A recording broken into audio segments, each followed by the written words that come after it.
નમસ્કાર, દૂરદર્શન સમાચારમાં આપનું સ્વાગત છે. સૌપ્રથમ જોઈએ બુલેટિનના મુખ્ય સમાચાર. સરકારે કહ્યું, પ્રધાનમંત્રી મોદી પર રાહુલ ગાંધીના પાયા વિહોણા આક્ષેપો છતી કરે છે તેમની નિરાશા. કહ્યું, રાહુલ માંગે માફી. સંસદમાં ચર્ચા માટે પણ સરકારે ફેંક્યો પડકાર. ભારતીય અર્થતંત્રને કાળા નાણાંથી મુક્ત કરવાની સરકારની સર્વોચ્ચ પ્રાથમિકતા હોવાનું જણાવતા પ્રધાનમંત્રી નરેન્દ્ર મોદી મલેશિયાના કુઆલાલંપુરમાં એશિયન બિઝનેસ લીડર્સ કોન્ક્લેવને દિલ્હીથી વિડીયો કોન્ફરન્સિંગ દ્વારા કર્યું સંબોધન. સ્ટાર્ટઅપ નવી આર્થિક ક્રાંતિ તરફનું કદમ ગણાવ્યું. પેટ્રોલ પંપ, રેલ ટિકિટ તેમજ સરકારી હોસ્પિટલ્સમાં 500 રૂપિયાની જૂની ચલણી નોટ આજે મધરાત સુધી જ સ્વીકારાશે. અમદાવાદની વીએસ હોસ્પિટલમાં પીઓએસ મશીનની વિશેષ વ્યવસ્થા દ્વારા પણ દર્દીઓ કરી શકે છે બિલની ચૂકવણી. નવા રૂપ અને રંગથી બનશે ગુજરાત વિધાનસભા. ભારતના રાષ્ટ્રપતિ ભવન અને અમેરિકી સંસદની તરહ પર નવું ભવન 120 કરોડના ખર્ચે લગભગ 1 વર્ષમાં થશે તૈયાર. મુખ્યમંત્રી વિજયભાઈ રૂપાણી કરશે આજે નવીનીકરણ પ્રોજેક્ટનો શિલાન્યાસ.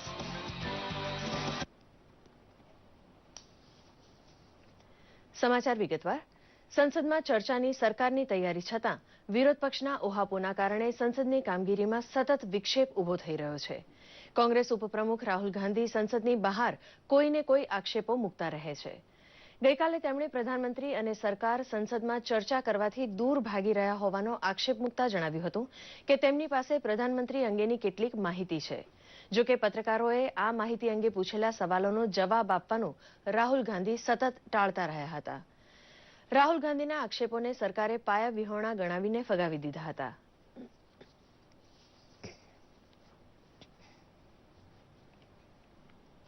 કેન્દ્રીય માનવ સંસાધન વિકાસ મંત્રી પ્રકાશ જાવડેકરે એક ખાનગી ટીવી ચેનલ દ્વારા કરાયેલ સ્ટિંગ ઓપરેશનનો હવાલો આપીને પત્રકાર પરિષદમાં જણાવ્યું હતું કે વિમુદ્રીકરણ બાદ મોટું કમિશન લઈને કરોડોની જૂની ચલણી નોટો બદલવાની કામગીરીમાં કોંગ્રેસ, સમાજવાદી પાર્ટી, બસપા તથા એનસીપી જેવા વિરોધ પક્ષના કેટલાક નેતાઓ સંડોવાયા હોવાનો પર્દાફાશ થયો છે.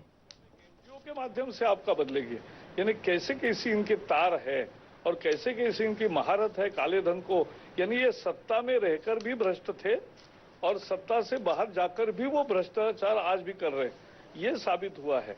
और इसलिए ये तो जनता के सामने सच्चाई आई कि ये विरोध कोई तर्क के आधार पर विरोध नहीं है, ये केवल स्वार्थ के आधार पर आज विरोध कर रहे, क्योंकि मोदी जी के निर्णय से गरीब को न्याय मिला है. मैं तो हमेशा एक सकारात्मक सोच रखता हूं. आखिर जनता का दबाव है, ये सदन चर्चा के लिए है और जिसको जनता ने बहुमत देकर सरकार में बिठाया है उसको काम करने देना चाहिए. ये अगर नहीं करेंगे तो जनता ही इसको जवाब पूछेगी. हजारों करोड़ रुपए जनता के बर्बाद किए इन्होंने अपने विरोध से और ये इनकी लोकतंत्र में कोई आस्था नहीं. સંસદનું કામકાજ બુધવારે પણ હોબાળાના કારણે ઠપ રહ્યું હતું. સત્ર પૂરું થવાને હવે માત્ર 2 જ દિવસ બાકી છે ત્યારે રાષ્ટ્રપતિ તેમજ બંને ગૃહોના અધ્યક્ષોની અપીલ છતાં વિપક્ષના ઓહાપોના કારણે સંસદની કામગીરી ચાલી શકી ન હતી. રાજ્યસભામાં દિવ્યાંગોના અધિકારોના સંરક્ષણ અંગેનું બિલ ચર્ચા બાદ મંજૂર રખાયું હતું. ત્યારબાદ કોંગ્રેસના નેતા આનંદ શર્માએ ગૃહ રાજ્યમંત્રી કિરણ રિજિજુ સાથેના આક્ષેપોનો મુદ્દો ઉઠાવ્યો હતો, જેના જવાબમાં નાણામંત્રી અરુણ જેટલીએ જણાવ્યું હતું કે આ તમામ આક્ષેપો પાયાવિહોણા છે.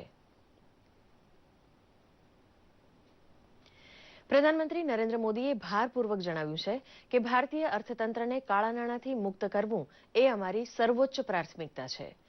મલેશિયામાં કુઆલાલંપુર ખાતે યોજાયેલ એશિયન બિઝનેસ લીડર્સ કોન્ક્લેવને દિલ્હીથી વિડીયો કોન્ફરન્સના માધ્યમથી સંબોધન કરતા તેમણે જણાવ્યું હતું કે સ્ટાર્ટઅપ એ ભારતની નવી આર્થિક ક્રાંતિ તરફનું કદમ છે. પ્રધાનમંત્રીએ વધુમાં જણાવ્યું હતું કે ડિજિટલાઇઝેશન તથા જીએસટીના અમલના કારણે ભારતે ઝડપથી વિકસતા અર્થતંત્ર તરીકે વિશ્વમાં નોંધપાત્ર સ્થાન મેળવ્યું છે. ભારત સરકારે એફડીઆઈ માટે નવા દ્વાર ખોલ્યા છે. મલેશિયાના પ્રધાનમંત્રી નજીબ રઝાકે પણ ભારત દેશની આર્થિક પ્રગતિની પ્રશંસા કરી હતી. The outcomes of our efforts are visible from India's global rankings on various indicators. India's rank has gone up by in World Bank's Doing Business report, we are fast closing the gap between business practices in India and the best in the world.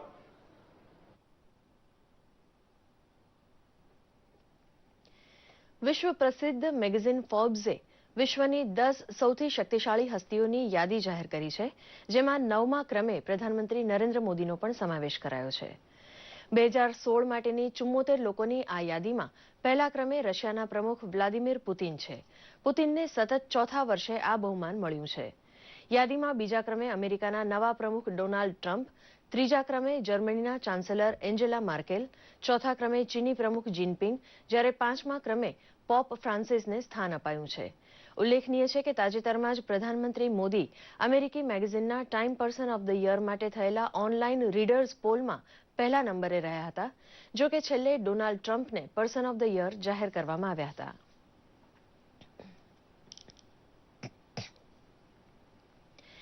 વિમુદ્રીકરણના નિર્ણય બાદ ₹500ની not આજ મધરાત બાદ કોઈપણ સેવા માટે ચાલશે નહીં. હવે તે નોટ માત્ર બેંકમાં જ જમા કરાવી શકાશે. અમદાવાદમાં પણ વિવિધ સરકારી હોસ્પિટલ ખાતે ₹500ની નોટ આજે જ સ્વીકારવામાં આવશે. વીએસ હોસ્પિટલ ખાતે દર્દીઓની સુવિધા માટે પીઓએસ મશીનની સુવિધા કરવામાં આવી છે. નોટ બંધ થવાની હોવાથી પૂર્વ તૈયારીના ભાગરૂપે આ વ્યવસ્થા ઊભી કરવામાં આવી છે. પ્રધાનમંત્રીના આ નિર્ણય બાદ વીએસ હોસ્પિટલ દ્વારા દર્દીઓની સારવાર સરળતાથી થઈ શકે અને પરિવાર દ્વારા સરળતાથી પૈસાની ચૂકવણી કરી શકાય તે માટે 500ની નોટ સ્વીકારવાની સાથે પીઓએસ મશીન મૂકવામાં આવ્યા છે. દર્દીઓ દ્વારા પણ સરકારના આ નિર્ણયને આવકારાયો હતો અને પીઓએસ મશીનની સુવિધાને યોગ્ય ગણાવાઈ હતી. પહેલા દિવસ તો 1 કે 2 પેશન્ટ આવેલા, હમણાં રોજ 3-4 પેશન્ટો આવે છે અને સ્વાઇપ મશીનનો યુઝ કરે છે. અત્યારે જે બેંકો બંધ છે એટલે તો અમે ને કાર્ડથી એ પૈસા ભર્યા છે. બેંકોને બહુ પૈસા મળતા નથી, એટીએમમાં પણ લાંબી લાઈનો છે, એટલે અમે કાર્ડથી પેમેન્ટ ભર્યું છે અહીંયા વીએસ હોસ્પિટલમાં. કે ભલે આજે બ્લેક મની ના માટે પબ્લિકને તકલીફ પડે પણ એ તકલીફ સારા માટે છે, દેશના ઉદ્ધાર માટે છે. તો અમે નરેન્દ્ર મોદીનો ઘણો આભાર માનીએ છીએ કે જે આ કરીને it is well and good for us, for middle class people also, all people for. અને જેની પાસે 2 નંબરના પૈસા છે, કાળું ધન, એ પણ બહાર આવશે અને આગળ જતા દેશની પ્રગતિ સારી થશે. વિમુદ્રીકરણને લઈને ઘણા દિવસથી રોકડની તકલીફના નિવારણ માટે સરકારે કેશલેસ ચૂકવણીની ઘણી યોજનાઓ લોકો સમક્ષ મૂકી છે. જેના ભાગરૂપે સ્ટેટ બેંક ઓફ ઇન્ડિયા દ્વારા બેંક વોલેટ તરીકે બડી નામની એક એપ અમદાવાદના રિક્ષા ચાલકો અપનાવે એ માટે એક ખાસ કાર્યક્રમ યોજાયો હતો. અમદાવાદ રિક્ષા એસોસિએશન સાથે સંકલનથી એસબીઆઈના chief general manager Sanjeev Notiyal દ્વારા આ બડી એપનું ઉદ્ઘાટન લાલ દરવાજા ખાતે કરવામાં આવ્યું હતું. આ બડી એપની રિક્ષા પાછળ જાહેરાત કરીને ઈ પેમેન્ટ માટે જાગૃતિનો પ્રયત્ન પણ કરાયો હતો. हमारे पास करीब 5000 जो एम पॉस होता है, जो मोबाइल मशीन के आगे जो है पॉस की तरह हम सुविधा दे सकते हैं. ऑटो रिक्शा का जो हमारा यहाँ पे एसोसिएशन है उसने हमसे अभी शुरू में 200 और 5000 से 10,000 के बीच में उनके एसोसिएशन के मेंबर हैं, उन्होंने भी उसकी डिमांड रखी है.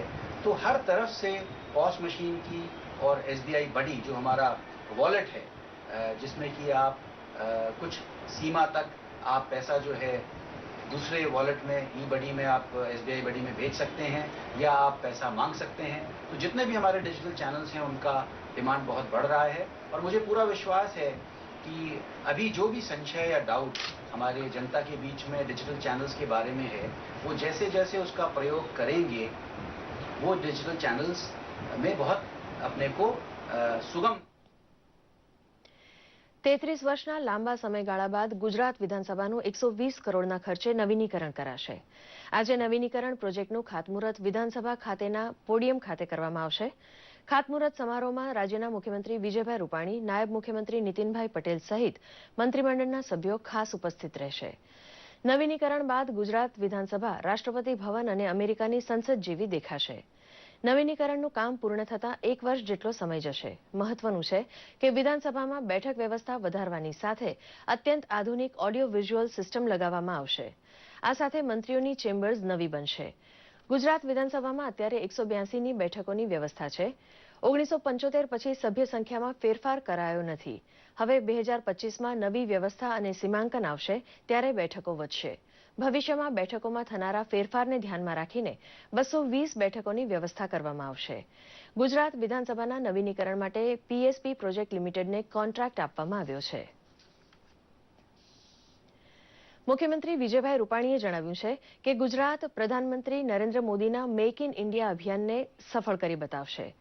તેમણે જણાવ્યું છે કે ગુજરાતના સમતોલ તથા સાતત્યપૂર્ણ વિકાસ માટે રાજ્ય સરકાર પ્રતિબદ્ધ છે. તેમણે એમ પણ ઉમેર્યું હતું કે પંજાબમાં વાઘા સરહદે પર્યટકો માટે યોજાતા સમારોહ જેવું જ આયોજન ગુજરાતના બનાસકાંઠામાં પણ કરાશે, જે અંતર્ગત ભારત પાકિસ્તાન સરહદ પાસેના સુઈ ગામ નજીક નડાબેટ ખાતે બોર્ડર વ્યુઇંગ પોઈન્ટ તૈયાર કરવામાં આવશે. કચ્છમાં અંજાર તાલુકાના વરસામેડી ખાતે કાર્યરત ટેક્સટાઇલ કંપની વેલ્સપન દ્વારા ₹600 કરોડના ખર્ચે વિસ્તરણ પામનારા કાર્પેટ પ્લાન્ટનું ભૂમિપૂજન કરતા તેમણે જણાવ્યું હતું કે કનેક્ટ ગ્લોબલ થકી ગુજરાત બિઝનેસ માટેનું બીજું હબ બનશે.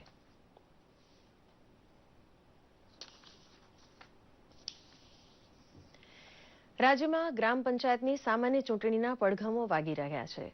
27 ડિસેમ્બરે યોજાનારી 10,318 જેટલી ગ્રામ પંચાયતની ચૂંટણી માટે ગઈકાલે ઉમેદવારી પત્રો પરત ખેંચવાનો અંતિમ દિવસ હતો, જે બાદ કેટલાક ઉમેદવારો ચૂંટણીના મેદાનમાં ઝંપલાવશે તે અંગેનું ચિત્ર સામે આવશે. પરંતુ આ પહેલા સૌરાષ્ટ્ર સહિત રાજ્યના અનેક ગામો સમરસ જાહેર થયા છે. જોઈએ એક ખાસ રિપોર્ટ. ચિત્ર સ્પષ્ટ થશે. અરવલ્લી જિલ્લામાં સરપંચ માટે 1015 અને વોર્ડ સભ્યો માટે 3410 ફોર્મ સાથે કુલ 4425 ફોર્મ ભરાયા હતા, જેમાંથી કેટલાક ઉમેદવારોએ ફોર્મ પરત ખેંચતા વોર્ડના સભ્યો બિનહરીફ ચૂંટાયા હતા. આ સાથે સુરત જિલ્લાના આદિવાસી ગણાતા માંગરોળ તાલુકાના લોકો ગ્રામ પંચાયતની ચૂંટણીમાં ઉત્સાહભેર ભાગ લઈ રહ્યા છે. હાલ માંગરોળ તાલુકામાં સરપંચ માટે 240, વોર્ડ સભ્યો માટે 126 મળી કુલ 804 ઉમેદવારી પત્રો ભરાયા છે. આજે ઉમેદવારી પત્રનો છેલ્લો દિવસ હતો. આજના દિવસમાં ઘણા બધા ઉમેદવારોએ ટેકો પણ જાહેર કર્યો છે અને ઘણા બધા ઉમેદવારોએ પોતાના ફોર્મ પણ પરત ખેંચેલા છે અને જે તે નમૂનો બનાવવાની ઉમેદવારી હરીફ ઉમેદવારની યાદી તૈયાર જ થાય અને કાર્યવાહી હાલ ચાલુ. સ્થાનિક સ્વરાજની ચૂંટણી જાહેર થાય ત્યારથી જ વહીવટી તંત્ર વધુમાં વધુ પંચાયત સમરસ બને તેના માટે તમામ પ્રયાસો આદરે છે. ત્યારે ગ્રામ પંચાયતની રચના થઈ ત્યારથી કોઈ પણ જાતના વિવાદ વગર સુરત જિલ્લાનું સીમથલું ગામ સમરસ બનતું આવ્યું છે. ખાસ કરીને આ વખતે ગ્રામ પંચાયતમાં સરપંચથી લઈ તમામ સભ્યો માટે મહિલાઓની પસંદગી કરાઈ છે. ત્યાં સુધીમાં ગામમાં કોઈ ચૂંટણી થઈ નથી, સમરસ જ ચાલે છે. હાલ બી જે ચૂંટણી થઈ રહી છે તે સમરસમાં જ છે. એ બધી મહિલાઓ જ છે, તેમાં બિન સભ્યો બી એ મહિલાઓ છે. ચાલુ વર્ષે સ્થાનિક ગ્રામ પંચાયતની ચૂંટણી યોજાઈ રહી છે, જેમાં ગ્રામ પંચાયતની બોડીમાં તમામ મહિલા પ્રતિનિધિત્વ કરવાની છે, ત્યારે તેમને અભિનંદન પાઠવું છું.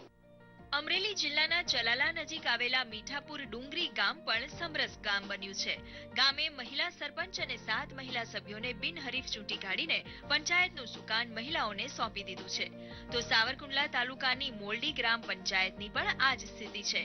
ગામમાં મહિલા સરપંચ સહિત 7 મહિલા સભ્યો મોલડી પંચાયતનું સુકાન સંભાળશે.